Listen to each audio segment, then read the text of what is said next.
Hey everyone, welcome back. Some great news. Our guest today, we recorded this about a week and a half ago. And since then, Luno, the crypto company based here in South Africa, or headquartered here in South Africa, has been and was the first crypto asset service provider to be awarded a license by the FSCA here in SA. A monumental achievement. So much work has gone on behind the scenes in order to work with the regulators to ensure that it's compliant, to ensure that it's safe, and a big congratulations to everyone involved in the ecosystem, but specifically to Luno, who really have led the charge.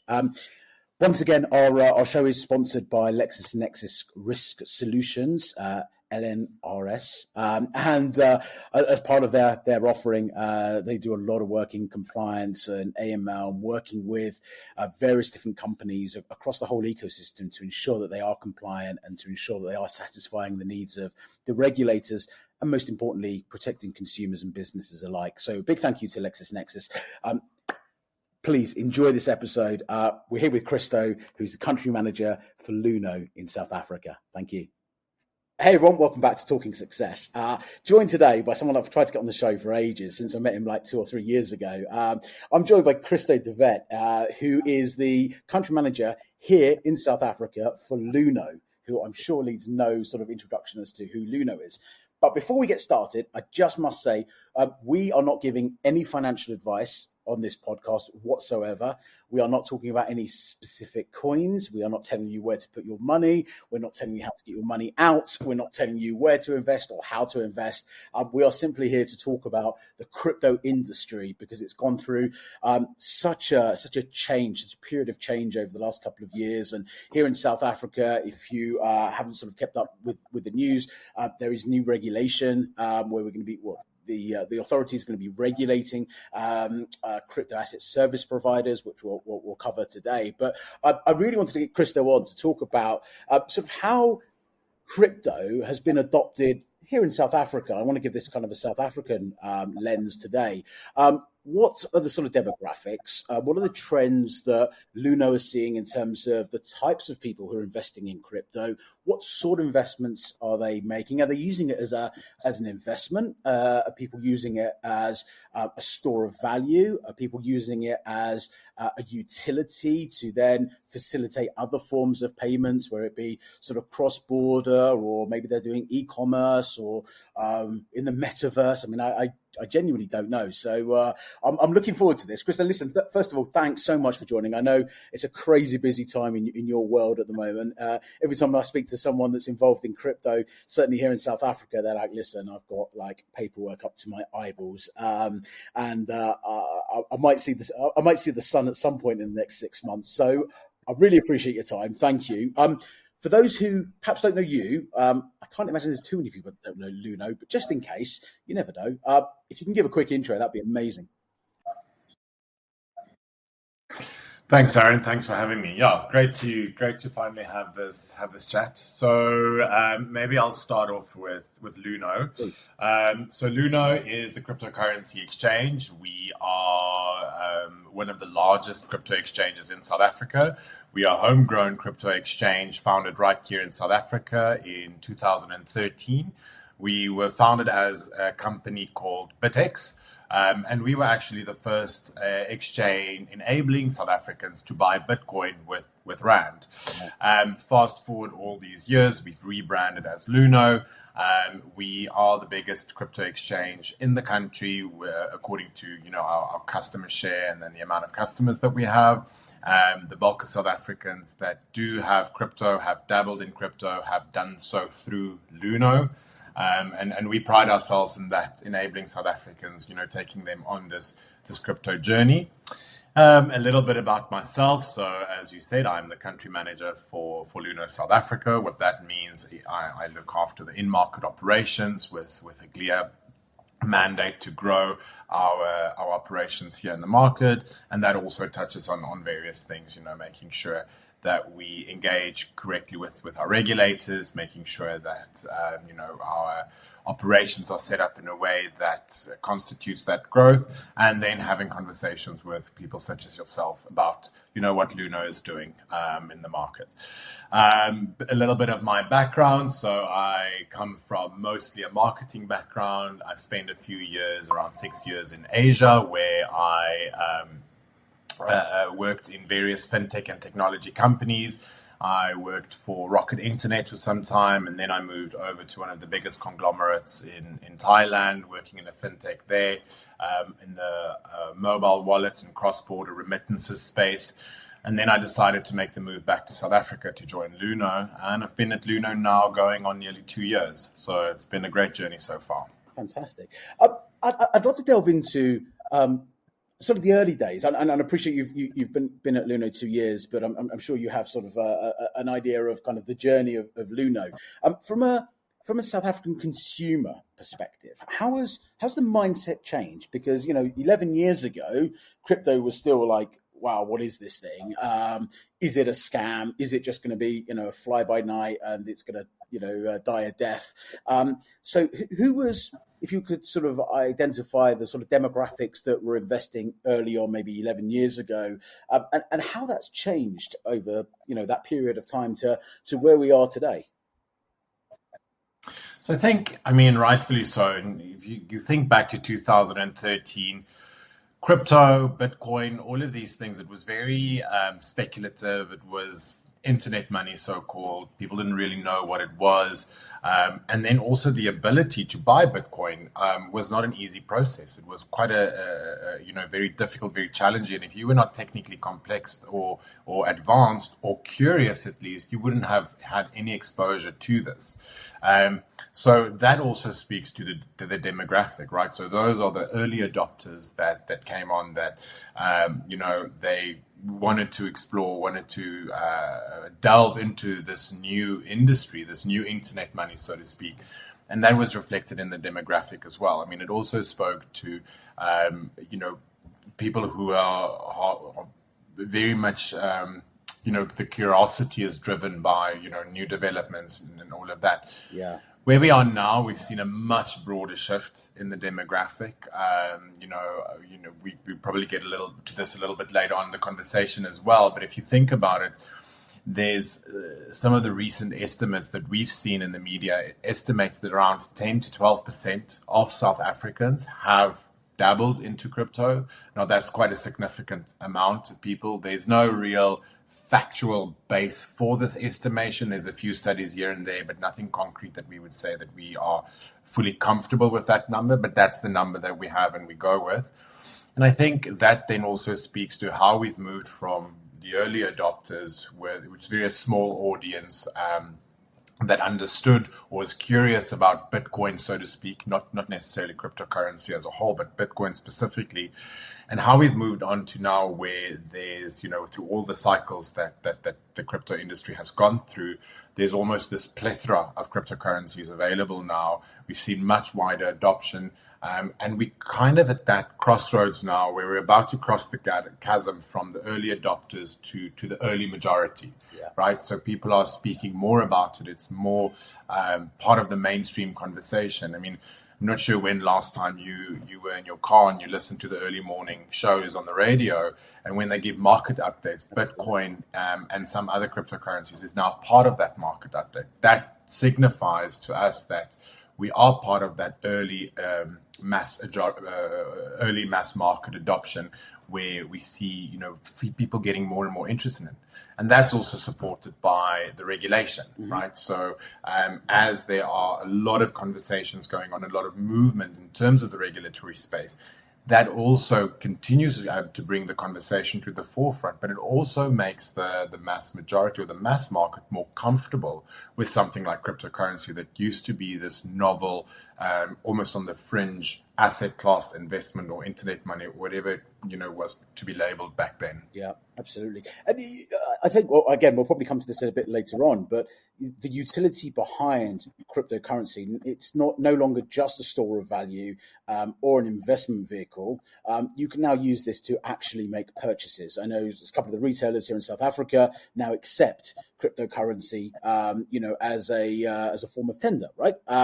You can go in, you can buy your shopping, your groceries, whatever it may be. So I think sort of demystifying that for mass market to say, actually, a few years ago, you wouldn't dream of sort of a QR code, walking into a shop and scanning a QR code to then go and make a payment. Now that's kind of the norm, right? That's how I pay my DSTV. I just scan the QR code and I pay. I suppose, with evolution and with regulatory approval and approval of, the South African sort of government, enabling individuals to be able to actually go and use their cryptocurrency to go and make purchases, I think then just sort of even more sort of solidifies the whole sort of business case or the industry around that. Now, just talk about that for a second. My girlfriend was in a shop not so long ago, and she got to the till, and there was a problem with their till system, right? And the lady said, listen, I can't accept your card or your watch or your phone. But listen, if you've got crypto, we'll take a Luno payment. What? Which I think is amazing. To have cashiers now at till point of sale saying, hey, listen, there's an alternative way of paying. If you've got crypto, well, you can buy your eggs and bread and milk using Bitcoin, which is something I don't think anyone's ever really heard of until the last maybe 6 or 8 months here in South Africa. Are you seeing, from a Luno perspective, people your customers are using crypto to make purchases, or is that still quite early on? There's only a very small percentage that are doing that.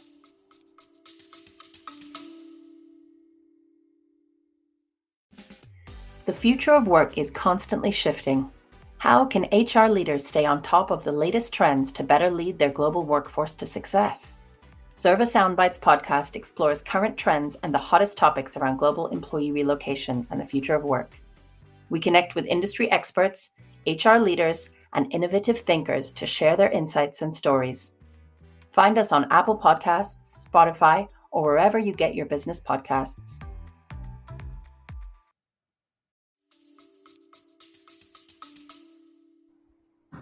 I think there's quite a lot to unpack there. So I think to address the last point, from a payments adoption using crypto as a way of payment and the transaction use case, I think it's very early on. And I think for that to be adopted by the masses, for that to become so part of our day to day, there needs to be large scale adoption of cryptocurrency, right? So that's not just facilitated through a centralized exchange such as ourselves, but the whole ecosystem. Yeah. So people need to receive their salaries in cryptocurrencies. The blockchain technology needs to be integrated into the payment system and payments landscape infrastructure that exists with, all the various regulatory players. So I think we are definitely at the right at the beginning of that evolution. And it is, for those early adopters who bought their first Bitcoin on Luno in 2013, to now be able to actually go to a supermarket or Pick n Pay and pay for their groceries or utility bills using crypto, I think that's a significant, leap that has happened. But I think if we take a few steps back and if we look at what was the foundation for crypto and Bitcoin, right? So Bitcoin being the first crypto, with the white paper being released, I think it was December 2008, early 2009. It came out of the big global financial crisis of 2008, where all of this trust was in these central authorities, these intermediaries such as banks, where the whole global financial system entrusted their money. And Bitcoin, the Bitcoin white paper, was an alternative to that. So what if we take that trust away from these centralized intermediaries and we distribute it to everyone? So everyone holds the keys to the system. It's not just the banks. So if there are no central bodies that control the flow of money and the wealth of the world, it sits with each of us. Yeah. That would make a much better solution. And I think if we fast forward to today, what has happened in the crypto industry and how it has evolved, a lot of that still remains true from where Bitcoin was founded and the principles of that, but it has also evolved into something far greater and far more complex than originally envisioned. I mean, there are far too many cryptocurrencies in existence today to mention. I think the last count I saw was over 20,000. Now, the majority of the market cap of the crypto world sits within the top 10 cryptocurrencies. So it just shows that not all of them are actually legit and have a purpose. But we also have to look at the utility behind each of these coins that exist. So Bitcoin makes for an excellent store of value. In its early days, there's been a lot of comparisons between gold, that Bitcoin can be seen as digital gold. It has the same characteristics, the scarcity. There will only ever be 21 million Bitcoin in existence. We've got a very exciting time coming up within the next 2 weeks or so. The next halving of Bitcoin happens, and we can delve into that a little bit later if we want to. But then we also look at the other cryptocurrencies like Ethereum, XRP, Solana, and how they, the developers of these blockchains have created utility for this, and how they're being used as a way to facilitate transactions, and how they are being used to facilitate smart contracts on these blockchains, right? So it has evolved into something far more complex. And I think to then say, okay, are we then all of a sudden in the next 5 to 10 years going to use Bitcoin for payments? I mean, I think it's a little bit premature to say that. I don't think fiat currencies and central bank issued currencies is ever going to go away. But I think that these two can exist. There can be a coexistence of these two. And I think if we see a merger of our traditional financial world onto the blockchain with kind of the Web3 development, I think the opportunities and the adoption is going to be far greater. Christo, I just want to ask you a question, actually. You mentioned the top sort of 10 coins or cryptocurrencies that are out there. You mentioned Ethereum, you mentioned Bitcoin, you mentioned XRP, Solana. So let's use those four. Are they classed, my understanding, they're a layer one cryptocurrency. And then underneath that, there are sort of layer twos, which are companies or individuals or businesses who are developing utilities and applications that use the cryptocurrency blockchain of, let's say, Solana, for example, to then go and facilitate whether it be cross-border payments or smart contracts or other utilities around that, right? Is that how it works? You have a layer one and layer two. Have I understood that correctly? Absolutely. I think, and in the simplest way to explain that, the original cryptocurrencies and some of the most basic ones that we all know, the first layer. And then when we have the blockchain where, for instance, some blockchains are used for decentralized finance, for instance, that's the layer two coin that is then taken in to facilitate kind of the transactions on that blockchain. Okay. So absolutely. But I think that's getting very, very technical in that sense. And I think if we look at just bringing it back to a South African point of view, the majority of the adoption, I would say, sits in, the top two cryptocurrencies. We see that reflected on Luno as well. Bitcoin being the absolute market leader. Globally, that's also represented at the current market cap. Bitcoin holds about 50% of that total market cap in terms of cryptocurrency value. And then we see that at Luno as well. Ethereum coming in at number 2. And then as of the late, there's been this tug of war between, especially on Luno as well, in terms of what's the number 3. And from our data that we see, it's between XRP and then Solana as well. Solana making significant improvements over the last few weeks. Yeah. And we also see that in the market movements, a lot of growth coming through in Solana. So I think it's very easy to go, okay, wow, look at all these cryptocurrencies and it's too technical and I don't understand, the technicalities behind it, the purpose and the utility that they hold and why we have all of these cryptocurrencies. But if you look at how South Africans are using it, primarily as a store of value, as an alternative investment. And that's how they make their decisions on which cryptocurrency they'll buy. We obviously have, traders on the platform that use it. We also have arbitrage traders that use cryptocurrency arbitrage. But if we look at the everyday retail customer that purchases their crypto with a certain portion of their monthly income, they use that as an investment. Okay. What has been very interesting as of late is we saw a lot of people holding on to their crypto, especially in the run-up to this last rally we've seen over the last month or so. People bought Bitcoin, in the previous rally, in the run-up to the previous all-time high, which was in November of 2021. And because of the market kind of turmoil and the volatility we saw in the market that followed in 2022, coming out of a very, very bad crypto winter, we saw a lot of customers holding on to their cryptos, so not selling and not making any movements, waiting for the opportune and right time to do that. Crypto now reaching or Bitcoin specifically now reaching its all-time high again. We see that there's been a lot of movement again. People or a lot of our investors are finally at a profit level again, and ready to make some moves and maybe diversify their holdings. So very interesting time at this stage, and especially looking at what the market is doing. For us working in the industry specifically, it's very exciting also to see. We look at Bitcoin specifically. I referenced this earlier on in terms of the Bitcoin halving that's coming up. Yep. So Bitcoin specifically moves in these 4-year cycles, and that's mainly driven by the halving. Now, how Bitcoin is generated, new Bitcoin is added to the blockchain through a process called mining. And this mining is done by computers that run very, very complex mathematical algorithms to solve, validation queries. And once those queries are resolved and the algorithm is solved, then the miner, which in this instance is a computer, is rewarded with new Bitcoin being added to the blockchain.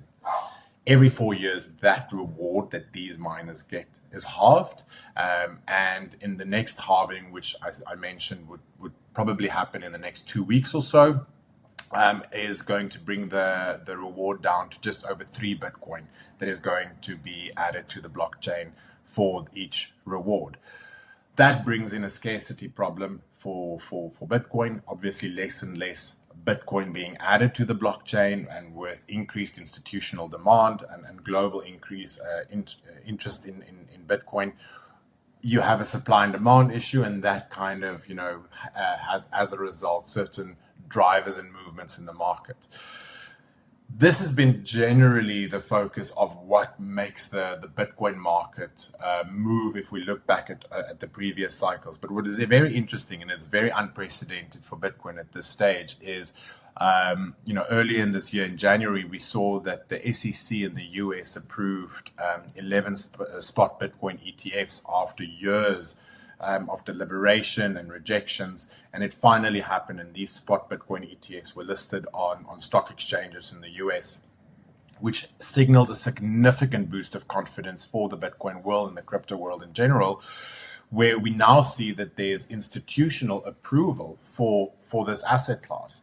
And now we're seeing that millions and millions of dollars of institutional money is flowing into cryptocurrency and into Bitcoin, and that's completely unprecedented. So where we in the previous cycles we saw a lot of movement coming in the Bitcoin price post the halving, we've seen this now pre the halving, with the halving still yet to happen. So it's almost impossible for us to predict what's going to happen in terms of price movements or anything like that. But it is very exciting because with each cycle, there's new developments and new movements that bring about, a lot of new and interesting things. And look, I think there's still quite a big proportion of cryptocurrency that is speculative. Okay, we look at these meme coins, a dog and a cat and a rabbit and a fox and who knows what else is coming out, right? And because I've got an interest in this area, and clearly the social graphs on TikTok and YouTube clearly have got me as a target for selling, meme coins. I see a lot of these posts that go up of influencers kind of, peddling these coins, saying, "Oh, this is the next greatest thing, and this is the price it's definitely going to go to." I think one thing you just said, which I think we need to make abundantly clear: no one knows. No one knows what the price of Bitcoin or Ethereum or XRP or Shiba Inu or all the other 20,000 that you mentioned. No one actually knows what the price is. So if someone's telling you it's going to get to 100,000 or a million, I saw one yesterday. It was $5 million a coin for Bitcoin. Guys, listen, you have to do your own research. If it sounds too good to be true, the old saying is it probably is, right? So just make sure you're kind of doing your due diligence. Yes, there are lots of people that have made lots and lots of money, and you hear about them all the time on social media. But you very rarely hear about those people that have lost a ton of money as well by making wrong investments, following trends that don't really exist. And I think one thing to ask you, Christo, actually, is from your perspective, maybe if you can give a view from South Africa, is are people doing this now or investing in crypto now as a get-rich-quick scheme? Or are they actually doing this because of the reasons you mentioned? It's a store of value. I'm hedging against the rand. I can see there is going to be, especially in the three main coins. There has been continual growth over the last 10 years, and you plot that against either the rand, or you plot that against even gold or any other real asset class. There's very few, if any, that follow the same kind of, yes, there are peaks and troughs and there are dips, of course. There is volatility in anything, crypto related. But I suppose the question is, what are you seeing as a trend? Are people holding store of value, hedging against the rand? Are people looking at this as, I'm going to put, 10,000 rand in, and in a week's time, it's going to be worth 100,000 rand? Are you able to get that data? Do you have conversations with customers around that?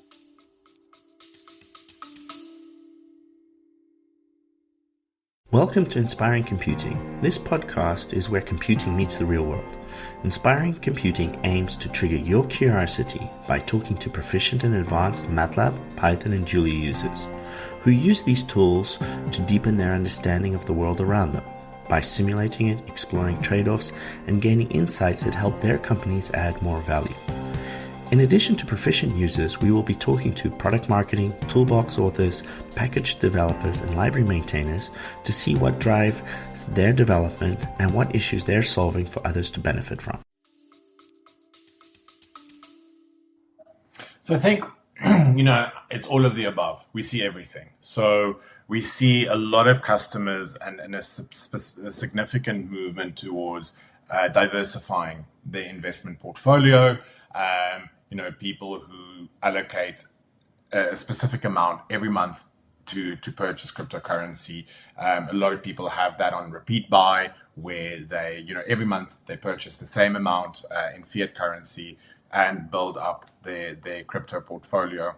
And we also see, in terms of the business use case, there's a lot of, industrious people out there that is also taking advantage of the markets. So, for instance, if you look at arbitrage trading, right? So the price difference with the cryptocurrencies are listed for on the different exchanges. That minimal change or difference in the price gives an opportunity for a lot of customers to do arbitrage trading. So we see that use case as well. When we also see with people just, absolutely crypto natives who want to, invest all of their or convert all of their fiat into cryptocurrency. And we see that, and they do that through obviously an exchange such as Luno, because you do need that intermediary to take your fiat or your rand and to purchase that cryptocurrency. So there's a lot of different use cases out there. Absolutely, we don't know what the markets are going to do in terms of some of these meme coins that you spoke of. those are coins that we don't really approve of. And on Luno specifically, we don't list any meme coins. So a meme coin is a coin, like you rightfully mentioned, that doesn't really have an underlying utility. Yeah. I mean, if we look at Dogecoin, for instance, that's a coin that was started out as a joke, as these guys who got together and said, listen, we're going to take a picture of a cute dog, create a cryptocurrency of it and see what happens. And, the world just thought, okay, well, why not? Very, very, very speculative, and it goes up and down significantly. So very, very high risk. But then you also have cryptocurrencies such as Bitcoin and Ethereum, whereas Bitcoin, has a very, very strong underlying structure. The foundations of the Bitcoin is supported by the white paper. And then we have Ethereum as well, the Ethereum blockchain that is continuously optimized and improved on to facilitate transactions on that blockchain. And the team that works on that blockchain continuously improves it. They push out upgrades to improve it constantly. So what I would suggest is anybody that wants to have not yet started in cryptocurrency or invested in cryptocurrency, before just looking at the market cap list and seeing, okay, which of the coins have the biggest market cap, do a little bit more research, understand the underlying fundamentals of each of these cryptocurrencies, understand your own need for wanting to diversify into cryptocurrency and see if it matches up. Yeah. If you want to use it as an alternative investment, look at obviously what kind of return you want to get from your investment. Look at your risk portfolio or your risk profile as well. What's your risk appetite, rather? Cryptocurrencies are highly volatile. We've just come out of a down market. We are now entering a significant rally, or we're in a rally at the moment, with the price, hovering very close to that all-time high, surpassing it previously. But it's still the onus is on the consumer, on the investor, to do their research, to make sure that they only invest as much as they are willing, to ultimately lose, because it is a speculative asset, but also to do their due diligence and their homework on which cryptocurrency exchange they use to purchase that. And I think that's where the regulation in South Africa comes into play so crucially. So in October of 2022, the FSCA, the Financial Conduct Authority in South Africa, classified cryptocurrency as a financial product. And what that means is that all cryptocurrency players, which includes the exchanges, but also other cryptocurrency businesses, that the majority of their business model is around cryptocurrency, will have to apply through the FSCA for a financial services provider license. And that means that these companies will have to be compliant with the FASE Act.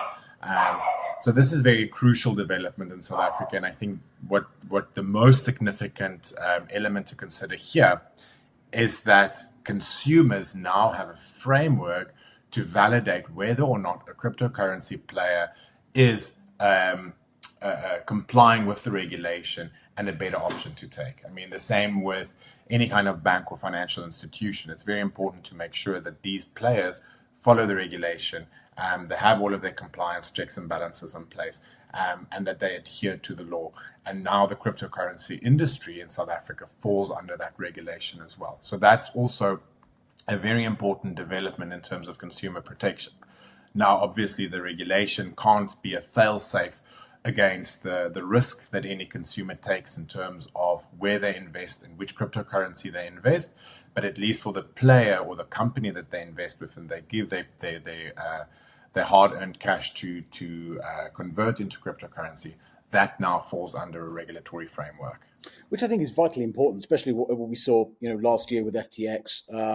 I saw, Sam, whatever his name is, he got 25 years in prison, right, for that fiasco. And, a lot of people were left, a lot shorter than what they started with. So, regulation is important. I think it builds consumer confidence. But you mentioned obviously that, your whilst it's regulated, it's not the same as kind of the Banking Act, right? Where your certain amount of capital is sort of guaranteed by the SARB in case, the bank collapses. it's not that kind of regulation, right? This is about regulating the intermediary, the crypto asset service provider, or anyone involved in sort of cryptocurrencies, to ensure that they comply with things like AML and KYC, and they have security measures in place. They're impenetrable in terms of being hacked, et cetera, et cetera. Is that kind of the messaging that's going to consumers now, or will be? Yeah, absolutely.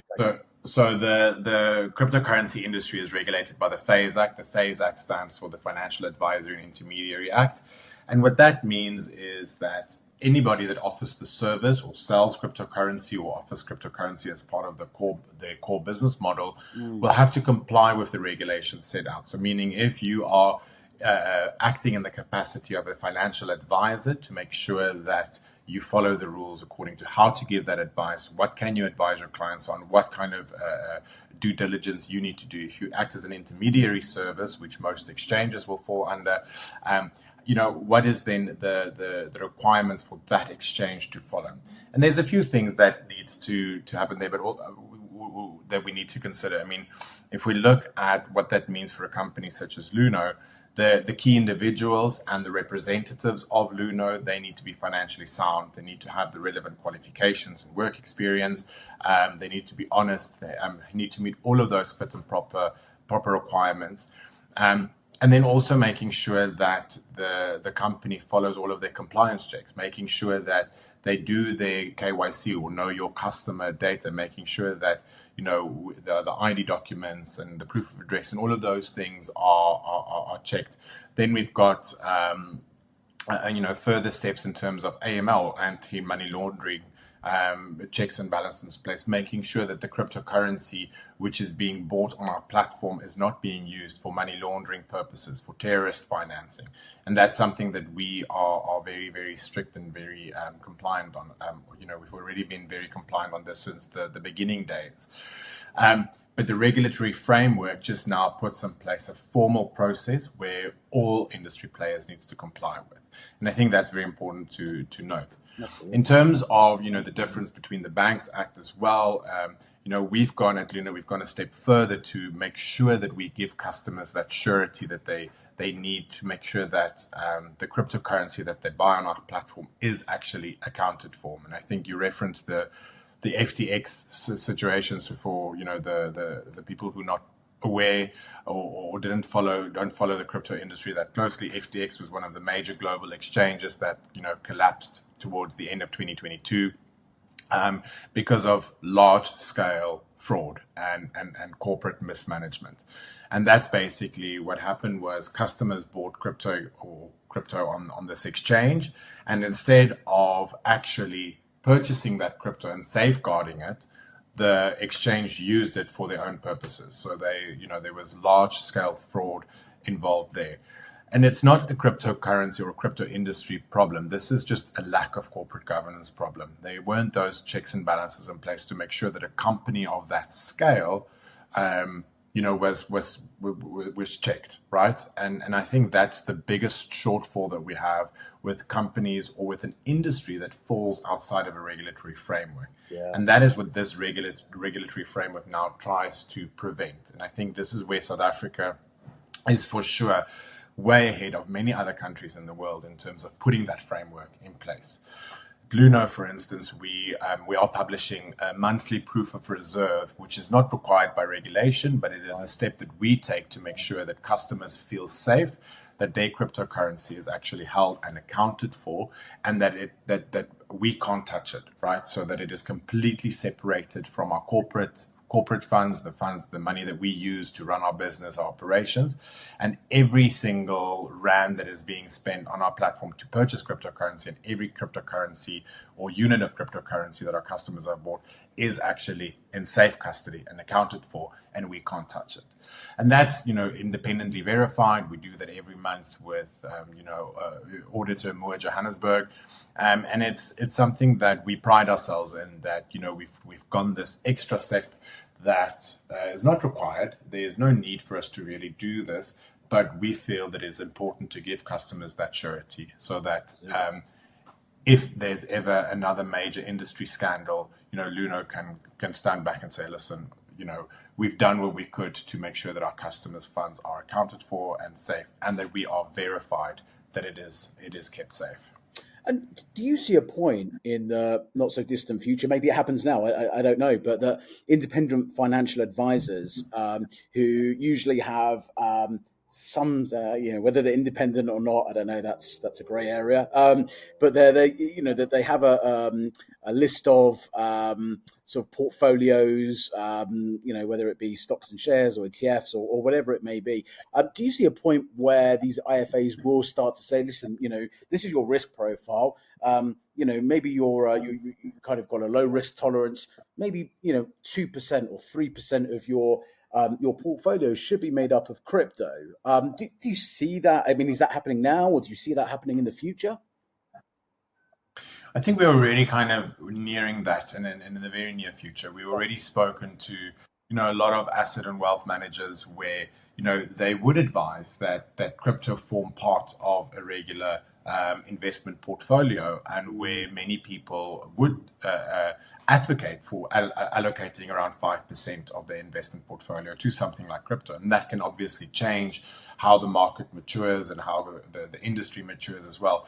But I definitely see how this regulation now makes it possible for financial advisors to, number one, learn about the industry, learn the ins and outs, making sure that they do their annual corporate professional development, and that they learn about what they're advising on. And in that sense, will also grow the industry and will grow confidence in the industry. So I do think that it's quite a groundbreaking stage of development that we're in. And I do think that there's a big need for financial advisors to educate themselves on this industry. There's a lot of I don't want to overgeneralize here, but there's a lot of people that watch a YouTube video or two YouTube videos, and then all of a sudden they call themselves experts, but they don't really understand the nuance that drives these market movements. So I think for people to also just take note when receiving any kind of formal advice on cryptocurrency from a qualified financial advisor, to make sure that financial advisor is actually allowed and qualified to advise on crypto, and that the company that they work for does have the FSP license with the crypto category added. I think that's a very important thing to consider. Not everybody, just because you are a financial advisor, doesn't make you able to advise on cryptocurrency, for instance. They're only allowed to advise on the products and categories that they have been approved for and qualified for. So that's also important. I wasn't aware of that, so that's good to know. It's opened kind of a can of worms about the future of financial advisors and whether they'll be replaced by robots. But Christo, I think that's one for another day, right? But I do think that the younger generation who is looking at making investments or even buying insurance. I was with an insurance company just a couple of days ago and we were talking about this. They're not going to use a broker or an IFA because they can actually do their own research. There is so much content. I think the difficulty is, how do you know what's true and what's not? How do you know who to believe and who not to believe? And I'll stick to what I said a little while ago. If someone's telling you the price of X coin is going to go to Y, they don't know. So I think it's important for anyone to do their due diligence on, the history of that coin. I know sort of history doesn't necessarily tell you what the future performance is going to be, but I always I think in the early days, I viewed crypto as going to a casino. Right. I would go to the casino with 500 Rand, and I'd be prepared to lose 500 Rand because that was my night out. Okay. And I kind of viewed crypto in that way as well. And then when I put 500 Rand in and then I made, 1,000 Rand, I would take out that 500 Rand. So I'm now gambling with money that wasn't mine in the first place, effectively, right? And kind of the houses playing against each other. And that's kind of the way I looked at this many years ago. But I think the sentiment's probably changed. I think there is more confidence in the future of cryptocurrencies. Yes, there is still a lot of volatility. Even over the last couple of days, Christo, I've seen the price of, Bitcoin go from $72,000 to what is it now, $66,000. XRP was at 67, or is it peak? I think it was 91 or something not so long ago, and it's now back down to 57. So there is always these peaks and troughs, and I think using or having the view of crypto as not it's a casino, right? I think I've changed my view on that a lot, only because of people like yourself and being heavily involved in this sector. But seeing as the underlying value and commodity around this, it's not just a fictitious bits and bytes, right? This is kind of real thing. It's underpinned by some of the most, or some of the smartest people probably on the planet who code in this, who understand the blockchain. It's irrefutable. I think gone perhaps are the days, especially with the likes of Luno and the regulators, where crypto's used to buy things on the dark web. I mean, maybe it still is. I've never been on the dark web, right? But I'm sure you probably can't do that using a Luno card or using your crypto that you bought from Luno. Maybe there are ways to do that, but that's another topic for another day. But I think that the general message I wanted to give today, and I thank you for, I suppose, kind of agreeing with me, is crypto is here. It's here to stay, in my own personal view. It can be used for a number of different things. So it can be used as a store of value. It can be used to hedge against your domestic currency, whether that be rand or any other currency. There is a utility behind many of the cryptos that are out there. It's not just about saving and making money. It's about utilizing the money for different things. We haven't even spoken about cross-border payments, which I think is probably the single biggest industry that's going to be disrupted by cryptocurrency. If we look at the incumbent players and how much they charge and how slow that process is, that's, again, probably one for another day, Christo. But, I think that the message is make sure people do their research. Don't listen to some of these influencers that pop up on the TikToks and the YouTubes of this world. A lot of it, these people are paid to promote coins, and they're telling you this next best thing, but just be careful out there, I think, is the message I would give. Christo, I don't know if you've got anything to add to that, or you disagree with anything I've said. I mean, no, I agree. I think absolutely. People need to do their own research. They need to be very clear on what their purpose is for purchasing crypto. But also, I think to just move away from that highly speculative, where you get in quick, see if you can make a quick buck and then get out. There's a few things to consider there. That's obviously a risk. If some people want to take that, that's a risk that they need to take. But look at the long-term value, the long-term growth, take a macro approach, see, what the charts and the trends are doing, as you would with any other investment product. You won't buy stocks in the company if you didn't do your research on that company, looking at their performance. And I think a very similar approach to crypto is needed here, because crypto is also, a regulated financial product. Our tax revenue service in South Africa, SARS, have been keeping an eye on crypto since the early days. So cryptocurrency is taxable. Any gains that you make in this process is taxable, and it's subject to either personal income tax or capital gains tax, depending on how long you hold it, what the conditions were in which you purchased it. And I would suggest that you reach out to your own tax advisor for that clarity. But there's all of these things to consider, right? It's in my mind, crypto has evolved and moved way beyond that initial thoughts of just a get rich quick thing that we kind of saw in the media in the early days, which I think was very, very kind of disjointed view of the industry as a whole. And as you said, like the underlying technology and the structure that cryptocurrency is built on is going to become so integral in our global financial world that you won't be able to differentiate the two. And the last thing I think I want to say to this thing, there's this notion that, you mentioned the dark web, that crypto has this reputation that it's being used for all of these illicit things. Of course it happens, but it happens with fiat currency as well. It happens with dollars. The United States dollar, I think, is the main currency that is being used for any kind of illicit activities, fraud and terrorist financing and so forth. But the wonderful thing about blockchain and about cryptocurrency is that nothing is hidden. Everything is visible on the blockchain, and there are amazing companies out there, companies like Chainalysis, that actually can track any single transaction on the blockchain, going from its point of origin and how it changes through various exchanges and how that travels. And obviously companies like Luno use technology such as that to prevent any kind of illicit activity taking place, right? And we have all of the checks and balances in place to make sure that that doesn't happen. But I mean, I think the crypto industry as well is so complex and nuanced that there's so many different use cases that it can be used for.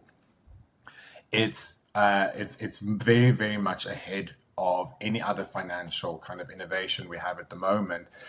The one thing that I think we need to have an understanding is that regulation and global regulation needs to keep track with this innovation. And unfortunately, that is a little bit of a slow process. So innovation, leapfrogs and it develops quite vastly and quickly, but regulation is quite slow to follow. So there's a lot of things like, the tax implications. What is it? Is cryptocurrency, is it a tender? Is it a currency? Is it or is it an asset class? That's also debate. Can it be used for cross-border payments? Is it allowed within the regulatory framework? How is that being driven? I mean, in South Africa, there's this big conversation around the exchange control, right? When does cryptocurrency become what is that point of externalization? When does it actually leave the border because it's all kind of in the cloud or sits above? I mean, that's also a very in-depth conversation for another day, but there's a lot of nuance and a lot of complexity. And I think for people who want to delve into cryptocurrency, that want to get their fingers wet, so to speak, do your research, go to a platform such as Luno. We have a whole education section called Discover at Luno, where all the ins and outs of cryptocurrency, how to get started, what are the things that you need to consider. And on a platform such as Luno, you can start small. You can literally buy crypto for as little as 10 Rand. So there's no need to go, okay, I need to buy a whole Bitcoin, which I think is impossible for most people. Absolutely. But you can buy a fraction and you can start playing around with these different cryptocurrencies. And that's the best way to learn. Get comfortable with it, do your research, have conversations with your friends, read in the media, and listen to podcasts such as these that we try to educate people about what is the cryptocurrency industry and what you need to look out for. Listen, a friend of mine, actually, I was talking to a couple of weeks ago, how he got started in crypto is that he would save his spare change, right? So he'd go to a shop and he'd spend, 98 Rand and he'd get 2 Rand back, virtually in his account. And he would use that. And he'd only use that to then go and buy crypto. And that was his entry into the world of crypto. And he's done very well for himself. Not to say that that's the same for everyone. But I think if you wanted to start small, it doesn't need to be, as you quite rightly said, you don't need to go and spend $66,000 on one Bitcoin or $3,500 on one Ethereum. You buy fractions. And then you still obviously benefit from the fluctuations, whether it be up or down. But it's a good way to kind of, test the water, see if you're comfortable with that element of risk. I know, there's people, and I'm probably one of those, that looks at the charts way too often, looks at the price way too often, and gets sort of heart palpitations when it drops like 5 or 6%. And you're like, I'm gonna lose all my money. And then when it goes, up, you're like, I've made a load of money, and it's a bit of a roller coaster, right? But not everyone's a geek like me. So, I think if you've got it there, don't check it every day. You'll probably drive yourself mad. But just keep an eye on what the price is doing. As you said, at the very early on, even listening to the news in the morning or in the afternoon, you'll hear the price of Bitcoin and some of the other coins, announced with the US dollar and the sterling and the euro. So very much becoming mainstream. Christo, thank you very, very much. I've taken plenty of your time. I know you've got a million things to do, so I really appreciate your time. Thank you so much. We'll put some links to Luno, but also to the training academy in the comments below. So if anyone wants to sort of educate themselves in the world of sort of crypto, how to get involved, how you convert your Rand to Bitcoin or whatever it may be, there'll be some sort of guides down there. As I said at the very beginning, it's there is volatility, so just make sure you do your research before you put any money in, and be open to having a bit of a risk tolerance. I think that's very, very important. Christo, thank you very much, and I look forward to seeing you again very soon.